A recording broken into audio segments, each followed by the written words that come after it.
It may not be a mainline Metal Gear Solid game, it may not have been developed by Kojima Productions, and it may not have been directed by Hideo Kojima, but Metal Gear Rising: Revengeance continues to hold a special place in the hearts of all series fans, or those who have played it, at any rate. Platinum Games' beloved hack-and-slash action title recently celebrated its 10th anniversary, and though it remains to be seen whether we will see it coming back into the limelight in any shape or form, here we're going to celebrate its 10 years by looking back at it and talking about 10 things that made it the excellent game it was.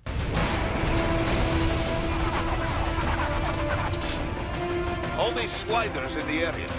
Perhaps they could be put to use.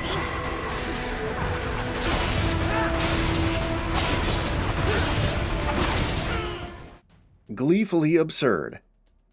Calling the Metal Gear franchise over the top would be the understatement of the century, but even in that group, Metal Gear Rising: Revengeance prides itself on a very unique and unhinged brand of insanity. This is a game where being absurd was almost the point, and it did that in ways that set it apart from other games in the franchise. Metal Gear Rising has a personality unlike any other game we've ever played, and from its story to its cast of characters, more on that in a bit, to its dialogue, to its high-octane action, it embraces that absurdity in truly exceptional ways. Incredible combat.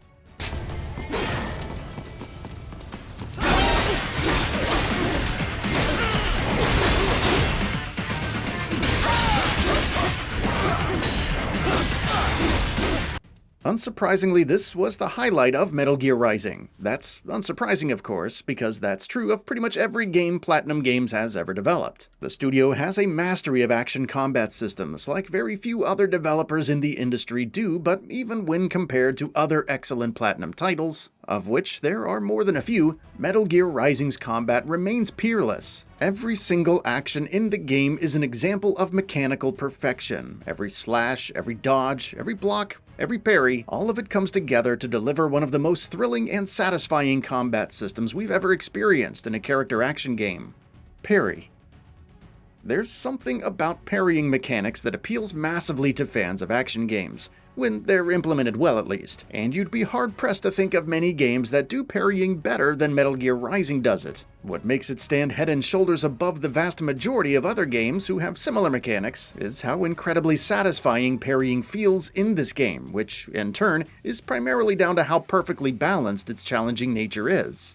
Even on standard difficulty, nailing the parry window in Revengeance requires a lot of practice, but once you do get the hang of it, nothing beats the swelling satisfaction of getting it right and turning enemies' attacks on themselves. Blade Mode. Another defining trait of Metal Gear Rising's combat system that sets it apart from its peers is Blade Mode. This was something that was billed as one of the game's biggest hooks, long before it came out, when it was supposed to be called Metal Gear Solid Rising, in fact.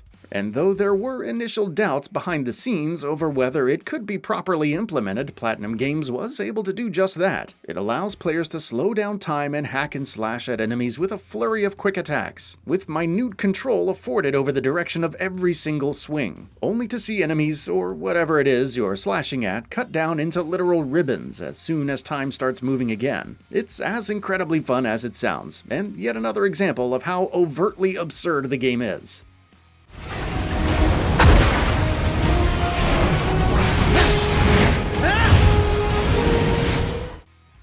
Excellent boss fights.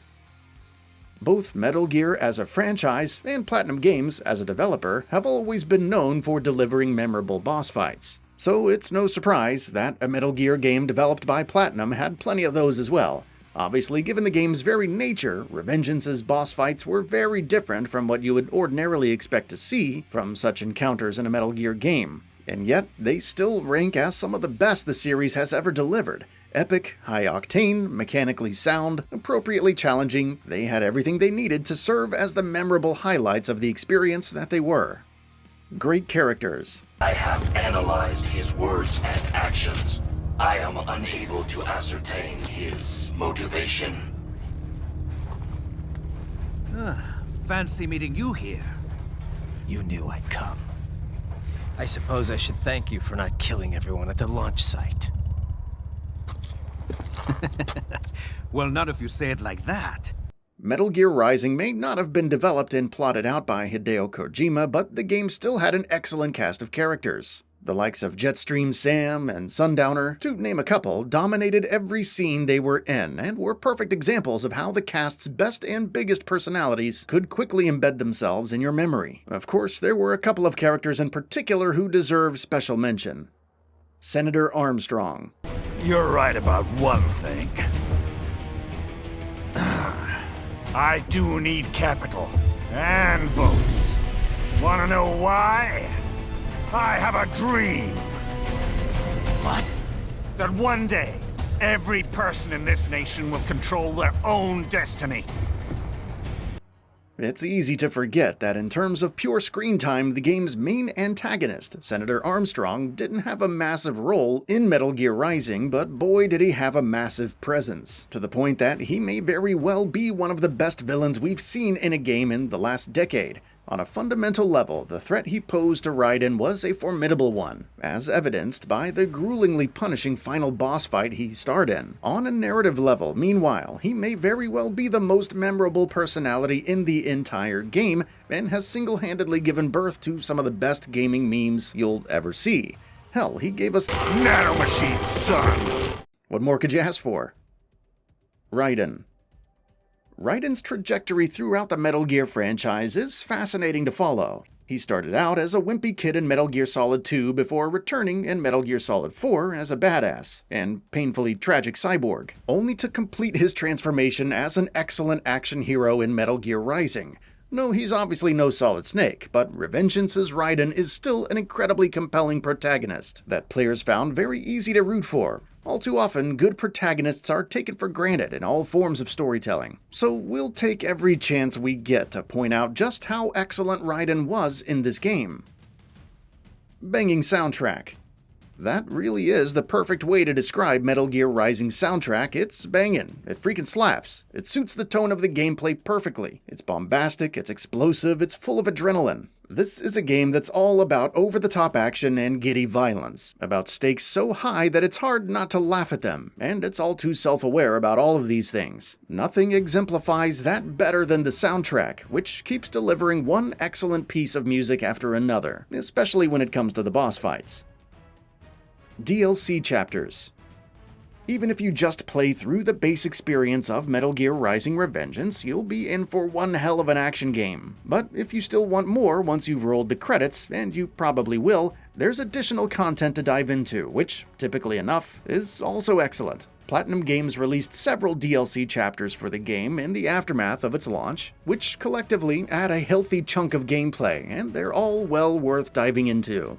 That's all for now. If you enjoy what you saw, please hit the like button. And if you're new to the channel, now is a great time to subscribe. We upload brand new videos every single day. After subscribing, don't forget to enable all notifications by clicking the bell icon.